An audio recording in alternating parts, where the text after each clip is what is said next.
अरे भाग्यवान, मेरे जूते कहाँ रखे हैं? मुझे बाहर जाने में देर हो रही है। तभी मालती कमरे में आती है। ये रहे आपकी जूते। मैं इन्हें साफ करने के लिए ले गई थी। अरे वाह, तुम कितनी समझदार हो। मेरे बिना कुछ कहे ही सारे काम कर देती हो। तभी मालती झिझकते हुए रमेश से कहती है, सुनिए जी, आपसे एक बात कहूँ, बुरा तो नहीं मानेंगे ना? अरे नहीं नहीं, बेफिक्र होकर कहो। शादी से पहले मैं अपने मायके में नौकरी करती थी। मैं चाहती हूँ कि अब मैं फिर से नौकरी करना शुरू कर दूं। वैसे भी सारा दिन घर में बोर हो जाती हूँ। देखो मालती, तुम्हारे नौकरी करने से मुझे कोई ऐतराज नहीं है, लेकिन तुम्हें एक बात बता दूं, हमारे खानदान में आज तक कभी किसी औरत ने नौकरी नहीं की।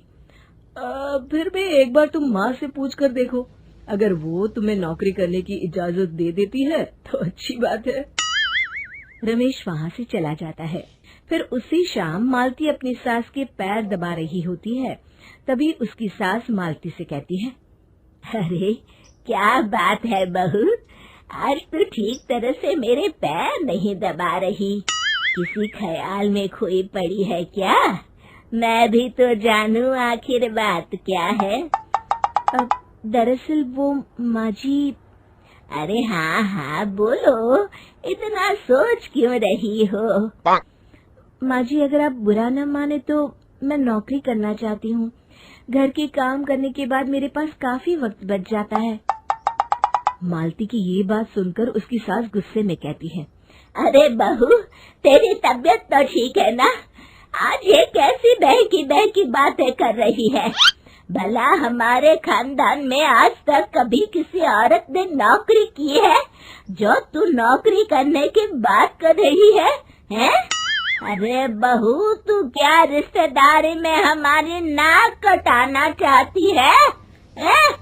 जितना जल्दी हो सके अपने दिमाग से नौकरी का भूत उतार दे। और अब जा, जल्दी से रसोई में जा, खाना बनाने का वक्त हो रहा है।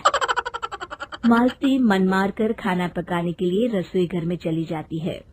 अगले दिन, नमस्ते माँ जी, कैसी हैं आप? अरे आओ आओ दिवाकर बेटा, बैठो, मैं तुम्हारे लिए चाय मंगाती हूँ। बहू, जरा एक कप चाय तो लेती आना। फिर दिवाकर एक फाइल खोलकर मालती की सास के सामने रख देता है। ये देखिए माँ जी, ये है पिछले महीने का हिसाब और ये रहे मुनाफे के रुपए। एक बार हिसाब देख लीजिए और इन कागजों पर अपने दस्तखत कर दीजिए। अरे दिवाकर बेटा, मैंने भला आज तक कभी तेरा हिसाब देखा है जो अब देखूंगी? ला बता, कहाँ दस्तखत करूं? तभी मालती चाय लेकर वहाँ आ जाती है और अपनी सास को बिना कागजातों को पढ़े इस तरह लापरवाही से दस्तखत करते हुए देखकर हैरान रह जाती है। अच्छा माँ जी, अब मैं चलता हूँ, फैक्ट्री में बहुत काम है। फिर दिवाकर वहाँ से चला जाता है। कुछ दिनों बाद मालती बाजार में कुछ सामान खरीद रही होती है।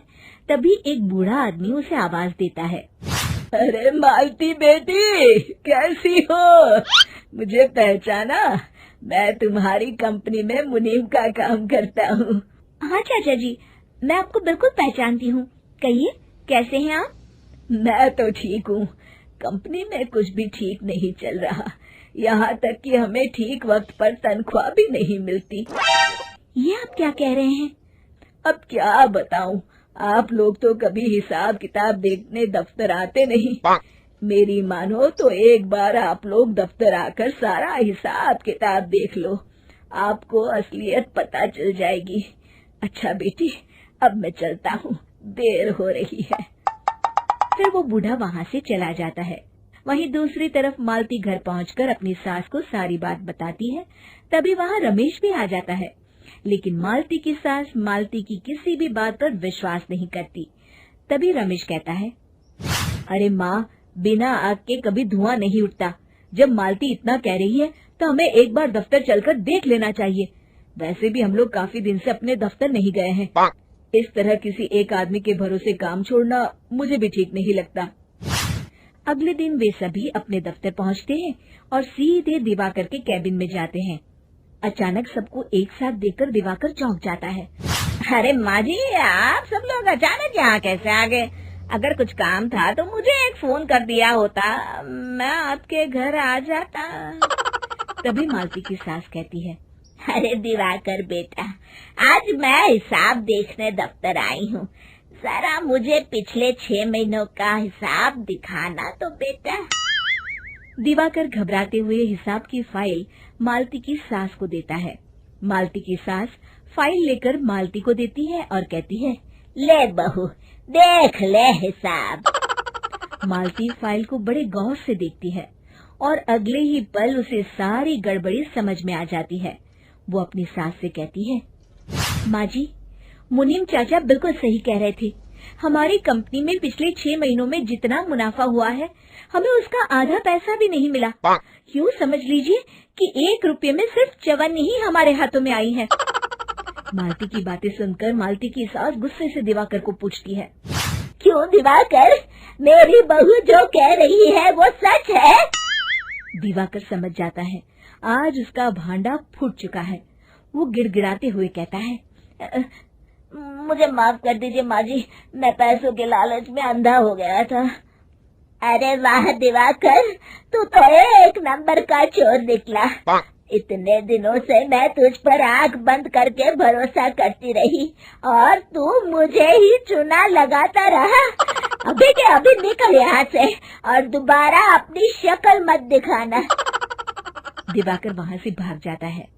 मालती की सास मालती को शाबाशी देते हुए कहती है, बहू, आज मैं समझ गई कि पढ़ाई लिखाई हमारी जिंदगी में कितनी जरूरी है। मैं बहुत किस्मत वाली हूँ जो मुझे तुझ जैसी बहू मिली है। शिक्षा, पढ़ाई लिखाई का इस्तेमाल सही जगह करके हम दुनिया में बहुत कुछ बदल सकते हैं।